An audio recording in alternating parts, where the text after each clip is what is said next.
historias y experiencias. Bienvenidos a Líderes, hoy desde la iglesia de St. James, en Arlington, en Virginia. Aquí el padre José Eugenio Hoyos, conocido popularmente como el Padre Hoyos, es vicario, tiene una relación con la comunidad hispana. Esta voz de líder espiritual en Estados Unidos ha trabajado con las administraciones de George Bush, hijo, o de Barack Obama. Su voz es muy oída, especialmente por los que llevan políticas para la relación con los hispanos, los inmigrantes en Estados Unidos y dentro de la comunidad. Su liderazgo bien vale hoy una conversación con él. Les invito a que nos acompañen.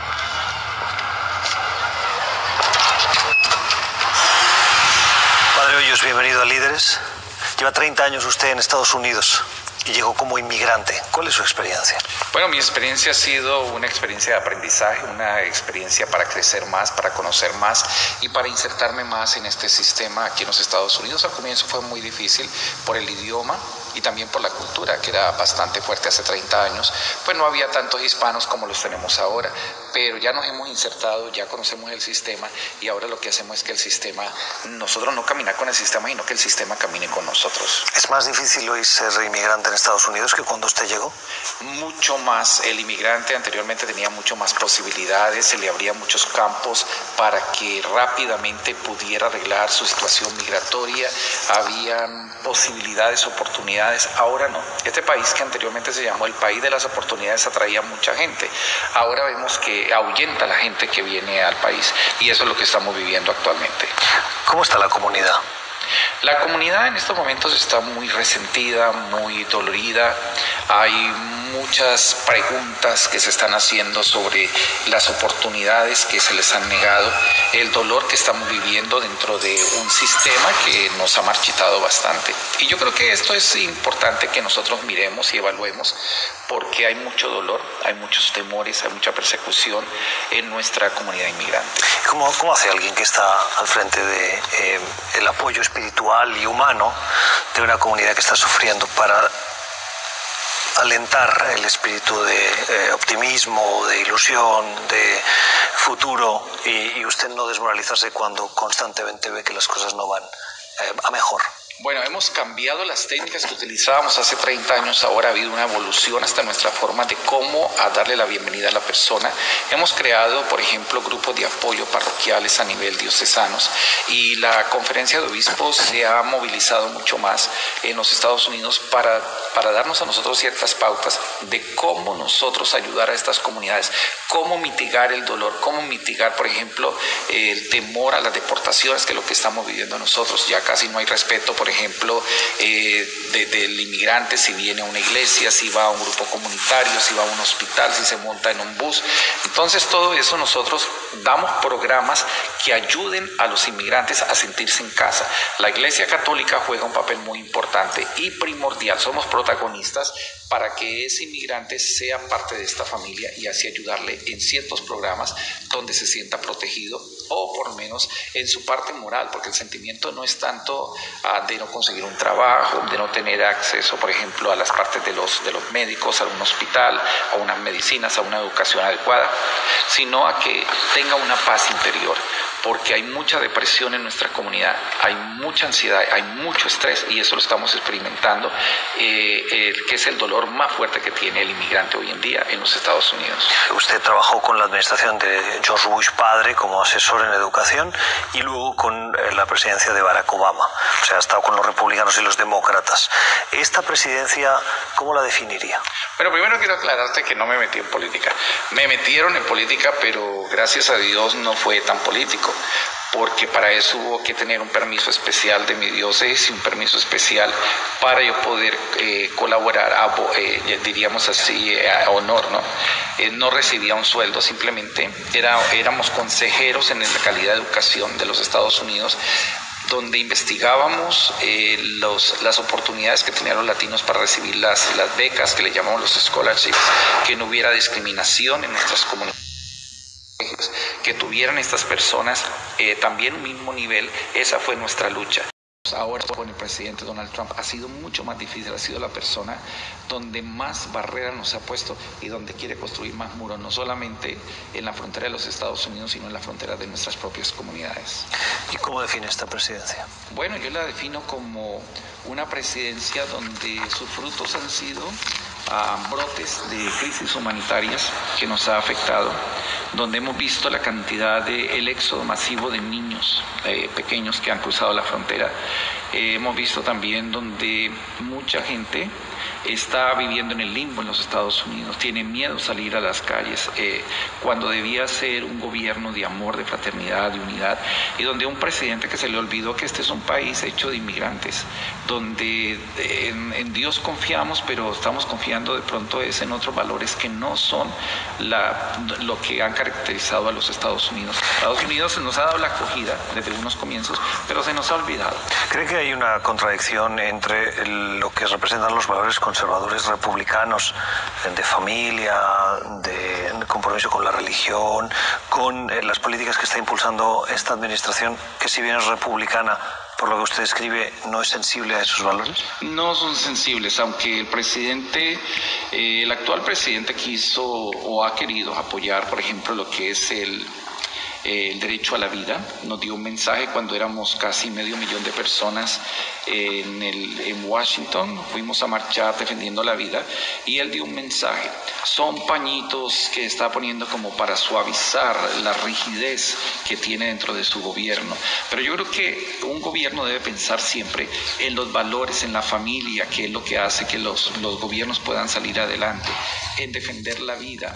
Por ejemplo, muchas cosas que son nuestras. El hispano acá viene de unos países donde estamos aferrados a lo que es el centro de la familia, lo que es el valor de la religión, lo que es nuestra fe. Son principios fundamentales que nos hace avanzar dentro de una comunidad y dentro de una sociedad. Usted ha defendido constantemente la necesidad de una reforma migratoria. ¿Por qué no se ha conseguido cuando era una de las promesas de Barack Obama y usted trabajó en esa administración y ahora con la administración republicana de Donald Trump? Bueno, hemos tenido muchos avances. Trabajé un poco la parte del presidente Bush para que se le diera un espacio a los inmigrantes. Ahora, en estos momentos, creo que es una cuestión muy personal, no se ha dado la reforma migratoria porque los hispanos nos hemos multiplicado. Me parece que viniéramos de la familia de los conejos, donde nos multiplicamos a diario y tenemos miedo que este país se llegue a una reconquista de lo que es hispano. Se nos ha olvidado que el sur de los Estados Unidos era hispano y ahora estamos en todas partes, somos en cantidades donde usted... Pero eso tendría que ser un punto a favor de la reforma migratoria. Podría ser y no. Primero porque una de las excusas que dio el presidente es que estamos quitando los trabajos a los americanos cuando no es así. Pero es que los hispanos que viven y son nacionalizados también son americanos. Claro, todos somos América, pero eso es lo que no ha entendido el gobierno. Yo creo que es un miedo a que haya un poder político hispano, a que los hispanos tomen mucho más fuerza y a que Estados Unidos se hispanice. Eso es lo que yo creo, ese es el miedo, porque ¿cuál es el otro miedo que tenemos nosotros?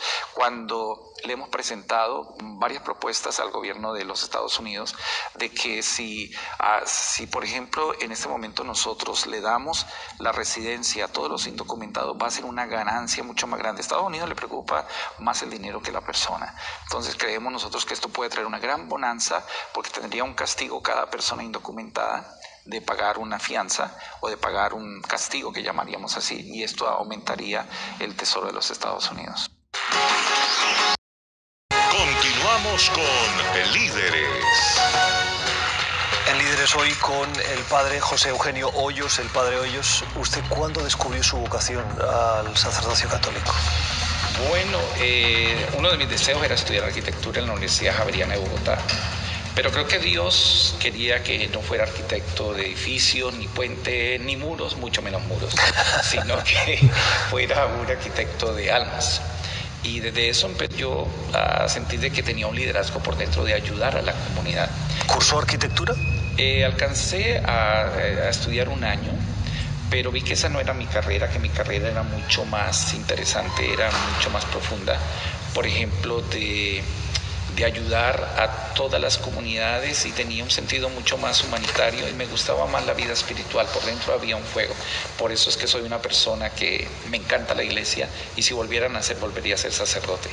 La influencia de la preferencia por ser sacerdote la vivió en su familia. Su familia es muy comprometida con la iglesia, muy conservadora. Bastante conservadora y yo creo que mi familia es muy creyente.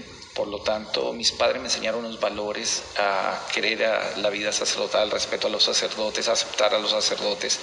Y yo creo que eso me ayudó mucho para definirme como un líder eclesiástico. Y dejó atrás un país que se llama Colombia, un país que durante 50 años sufrió el terrorismo de la guerrilla de las FARC, además de otros grupos, y que enfrenta ahora un complicado proceso de paz. ¿Cómo ve desde aquí su país? Bueno, Colombia está viviendo un proceso y un cambio, una transformación, pero creo que nos hace falta dirigentes que no sean corruptos. Vemos que es un país con grandes valores, gente valiosa, y nos quedamos en muchas peleas, nos enfrascamos en el odio del pasado. Yo creo que este es un tiempo de reconciliación, es tiempo para trabajar por la paz. Desafortunadamente la paz que se dio, pues los arreglos y los tratados no son los correctos, pero hubo una buena intención que es la que hay que trabajarla, ¿no? Usted hablaba de reconciliación. Sí. Uno de sus hermanos era diputado y fue asesinado por la guerrilla de las FARC. ¿Ha superado ese resentimiento que seguro le generó ese asesinato? Bueno, esta pregunta que tú me haces es muy dura y yo creo que es para todos los colombianos que la guerra de muchos años nos ha tocado, sobre todo a mi familia, la familia Hoyos. Si mi hermano era uno de los 11 diputados del Valle del Cauca, secuestrado por 5 años y después torturado vilmente, no se olvida, porque ese dolor lo lleva uno, y no por mi hermano, sino por tantas víctimas en Colombia, pero sí el perdón lo hemos hecho, claro, y más a mí, que me toca ser el ejemplo de mi familia. Nos hemos reunido, hemos orado, continuamos, porque el perdón hay que volverlo a seguir afirmando y seguir fortaleciendo. Ha sido muy duro, pero yo hago un llamado a Colombia para que dejemos esto atrás, perdonemos, avancemos por nuestra patria. Oiga, ¿cómo se puede perdonar el secuestro, la tortura y el asesinato de alguien tan cercano como un hermano? Si Jesús perdonó a la humanidad con todo lo que le hicieron en la crucifixión, ¿por qué no perdona a nosotros? Porque Jesús es una figura lejana en siglos y un hermano es alguien que efectivamente lo tenemos al lado. Para mí Jesús es cercano y yo creo que mi hermano sigue cercano. Todas las víctimas de Colombia, la mujer que fue torturada y le pusieron aquí de pronto un cuello y la explotaron, todo eso Colombia no olvida. Pero Colombia debe perdonar, porque no nos podemos quedar en esos hechos de dolor, tenemos que avanzar, porque Colombia es tiene gente muy inteligente, gente de buen corazón. Alguien le podría decir... Yo creo que se puede. Pero alguien le podría decir, eso es muy fácil decirlo, pero es muy difícil hacerlo. Es difícil hacerlo y siempre lo hemos encontrado, pero perdonar con hechos es muy importante. Si vemos que es un país que está saliendo adelante, si las mismas FARC empiezan a tener movimientos y acciones que son pacíficas y cumplen todos estos acuerdos, yo creo que Colombia va a avanzar. En ese proceso de reconciliación, de perdón que usted tuvo que hacer y acompañar a su familia y a lo mejor guiarla, ¿se arrepiente de algo? Me arrepiento no haber estado en Colombia para haber ayudado al proceso de paz. Lo hicimos desde fuera. Me arrepiento no haber orado más por un pueblo que se estaba acabando, o nos estábamos matando los unos a los otros por pasiones políticas o por excusas de que necesitábamos más estabilidad social y de pronto no haber colaborado mucho más. Me arrepiento no haber estado en el lugar de mi hermano.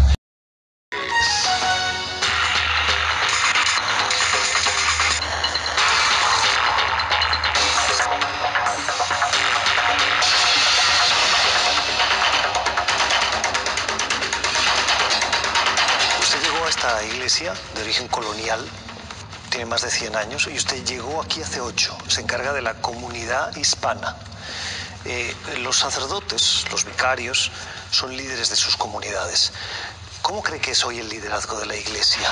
Bueno, el liderazgo es muy importante, primero porque la gente Perdió la fe en los gobernantes, pero no ha perdido la fe en los sacerdotes. Algunos le dirían que sí, Bueno, porque algunos sí, pecados que ha cometido la Iglesia correcto, son muy graves. Sí, pero gracias a Dios y gracias al Papa Francisco hemos regresado nosotros a volver a creer en la institución como iglesia, en creer en los sacerdotes, aunque los escándalos no nos afectaron, sino que purificaron la iglesia. Los escándalos, por ejemplo, de algunos pederastas, que es un crimen, exacto, y que había que denunciar. ¿Cree que la respuesta ha sido suficientemente contundente? Sí, porque estamos lo que llamamos cero tolerancia, donde no permitimos que si una persona, por ejemplo, un niño o un adulto, se queje de que ha sido violado, inmediatamente eso lo estamos haciendo y anunciamos en las parroquias que denuncien. Eso no se puede quedar así ni podemos guardar. O sea que es algo que hemos avanzado nosotros.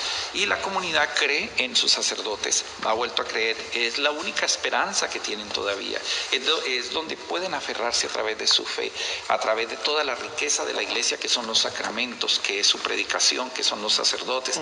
Tenemos muchos sacerdotes muy buenos.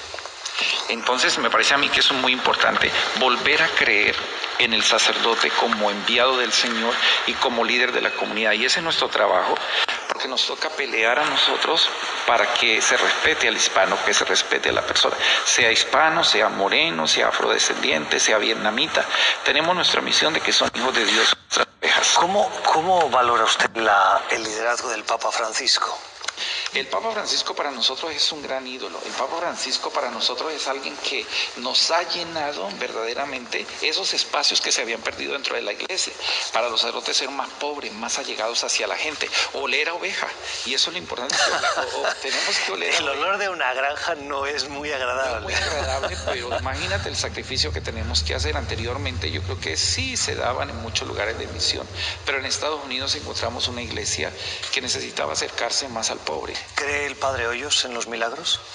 Bueno, sí, soy, y qué buena pregunta, me encanta eso y ojalá nuestra gente que está viendo este programa, creo en los milagros porque los he visto, yo soy parte de ese milagro porque yo estuve desahuciado y ahora proclamo a un Cristo que me sanó y he visto tantas sanaciones, he visto tantas cosas hermosas, porque el que sana aquí no es el hombre, el Padre Hoyos nos sana. Mucha gente a veces me dice, Padre Hoyos, póngame las manos, colóqueme las manos para que me sane. No, el que te va a sanar a ti es Cristo Jesús y eso es lo que yo proclamo en todos los países de Latinoamérica donde voy a predicar la palabra de Dios, que Cristo tiene poder. Y eso ha ayudado para que multitudes regresen a la iglesia y hayan grandes conversiones.